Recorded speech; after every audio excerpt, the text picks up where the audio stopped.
Halo, assalamualaikum warahmatullahi wabarakatuh. Kali ini saya bukan kedatangan ya, didampingi salah seorang videografer profesional di Bandung. Aduh. Siapa dia? Inilah dia, vendor K-Imagine. Boleh Halo, perkenalkan? buat apa ya, teman-temannya channel YouTube Angga, kenalin, saya Dery nih. Salah tuh kalau profesional. Nggak sih, seneng bikin konten video aja. Sekarang alhamdulillah kedatangan dari channelnya Angga buat sedikit ngebahas tentang video mungkin ya. Video. Oke, untuk kita tanya lebih lanjut ya. Untuk Kang Dery ini sendiri membuat konten video itu apa aja sih genrenya atau mungkin fashionnya ya? Kalau dibilang fashion, semua suka sih. Sesuatu video yang emang bener-bener konsep atau apapun itu emang suka sih. Tapi kalau untuk apa ya, fokusnya tuh di dunia wedding. Dunia wedding. Wedding. Untuk kesulitannya seperti apa nih untuk dunia wedding untuk membackup misalkan mulai dari peralatan? Kalau untuk shoot itu yang biasa saya pakai tuh kamera udah pasti, kamera sama stabilizer udah cukup. Ini doang. Itu Kamera doang? sama stabilizer. Apa aja nih alat-alat yang dipergunakan itu? Mulai dari lensanya. Oh iya, yang sering saya pakai selama ini nge-shoot tuh pakai Sony A7 sama lensa APS-C Sigma 30mm f1.4. Kan ini bentar, saya lihat itu kameranya A7 ya. Ya, Jelas full frame kan? Betul. Kenapa memilih lensa APS-C? oke. Kenapa memilih lensa APS-C? Sebenarnya saya ngejarnya tuh f1.4 karena lensa ini murah. Nah, makanya saya pilih ini karena murah. Terus kalau untuk hasil memang ada cropping, pasti ada sedikit cropping. Namun bagi saya sih itu nggak bermasalah selagi masih bisa menempatkan di posisi yang pas gitu ya. Oke. Misalkan kita mau ambil angle yang wide tapi ini cropping, ya udah kita ambil yang lebih jauh lagi jarak shootnya. Seperti itu sih. Seperti itu ya. Untuk hasilnya juga itu tidak beda jauh ya mungkin. Kalau Mungkin untuk ada- video sih menurut saya nggak terlalu begitu kelihatan sih. Oh, gitu ya. Kalau untuk foto mungkin ada resolusi yang lebih apa turun Oh, gitu ya. kayak gitu. Oke, kita bertanya selanjutnya untuk settingan kamera nih. Mungkin dari para videografer yang pemula ya, khususnya yang pemula, untuk yang jago ngapain lah nonton channel ini. Nggak penting.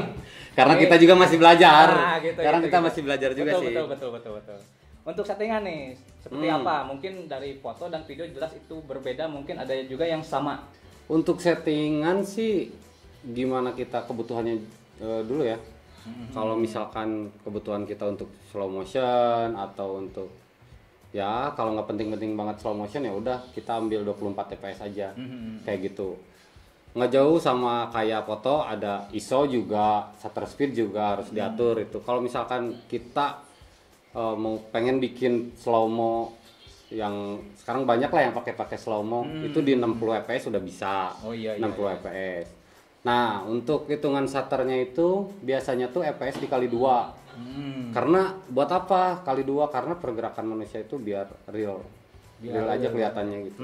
Nah, Kalau- untuk ini apa? Kan suka ada nih kita nge-shoot satu buah lampu misalkan atau penerangan itu ada kayak apa ya?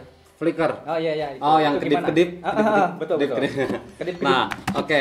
Untuk mengatasi flicker sih, ya yang tadi saya bahas kayak FPS.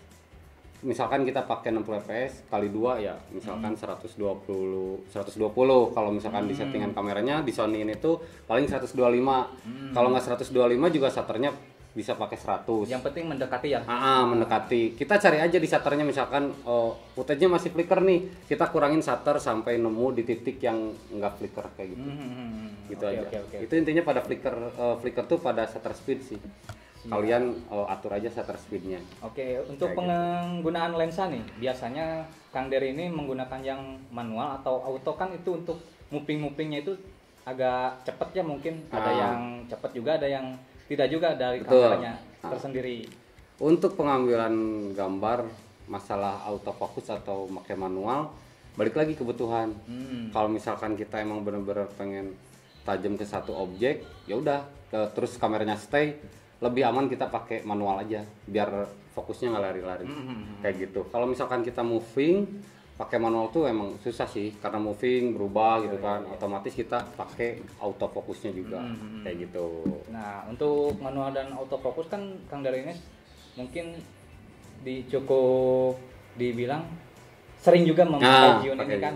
Pakai Seperti itu. gimbal. Nah, untuk movingnya itu apakah lebih enaknya aja nih? Lebih enak manual atau auto?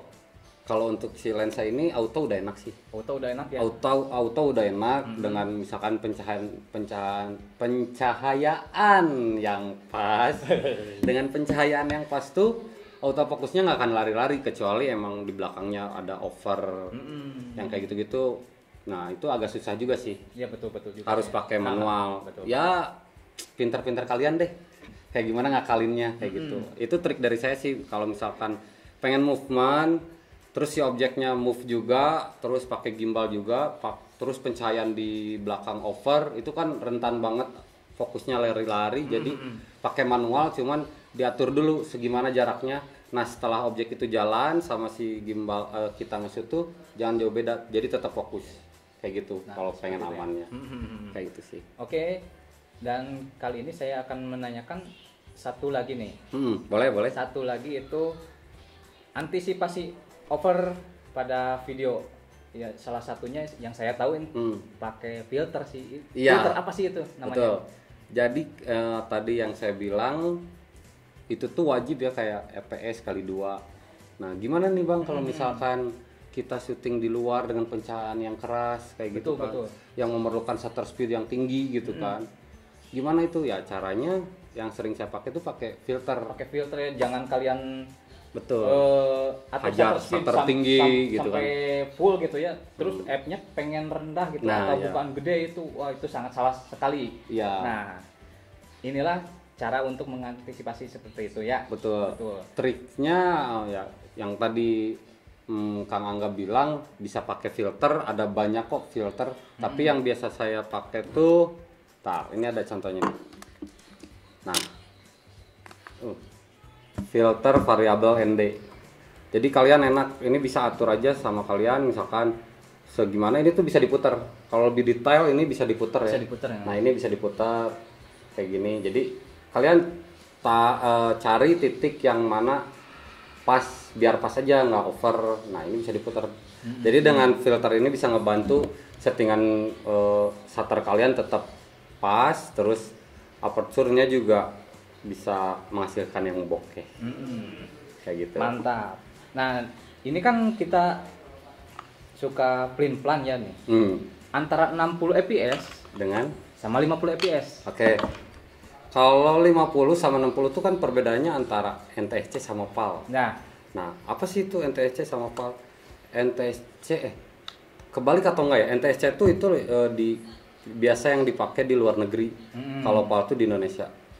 Kalau makanya settingan kameranya tuh ada kalau 50 fps itu di PAL, kalau 60 fps itu di NTSC. Sebenarnya sama aja sih. sama aja ya. Tapi kita warga negara Indonesia nih, emang prosedurnya harus di 50 fps. Tapi kita pengen bikin 60 fps, apakah itu masih berlaku atau tidak? Itu nggak jadi masalah. Nggak jadi masalah ya? Nggak jadi masalah. Tapi Dari edit juga nggak ada masalah. nah nggak jadi masalah kalau kita mau pakai 50, otomatis kalau kita slow motion di 50 fps itu paling berapa persen kita ya. Nah tapi kalau misalkan 60 fps tuh jadi kita biasanya pas waktu editing tetap kita render di 24 fps. Di 24 ya. Karena 24 fps ya standar pergerakan manusia tuh gitu ya. kan. Untuk hasilnya ya, mohon maaf sekali ini dari hasil karya Kang Dery ini sangat luar biasa. Waduh. Mantap pokoknya. Makanya saya sempetin datang ke sini. Untuk hasilnya gimana bisa kalian cek juga untuk Instagramnya, nanti saya akan taruh di bawah deskripsi ya, namanya K-Imagine.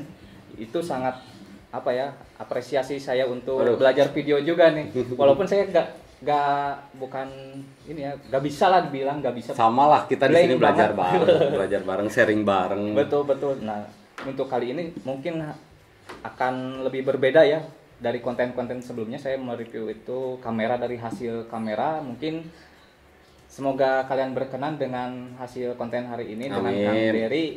dan jangan lupa untuk subscribe supaya konten-konten kita lebih banyak lagi dan bermanfaat untuk kalian semua. Betul. Nah, untuk mungkin ada pesan yang ingin disampaikan? Oke, sebelumnya kalau misalkan maaf kalau ada yang salah, tulis aja ntar di komen buat memperbaiki kita juga. Iya, betul. Kayak gitu. Kita di sini belajar bareng, sharing bareng. Nggak selalu kita benar, makanya kalau ada yang salah, komen aja ntar. Biar kita jadi benar. Kayak gitu. Oke, cukup dari saya sih. Cukup ya untuk hari ini, mungkin segitu aja ya. Mungkin see you again di next time and video. Oke, thank you.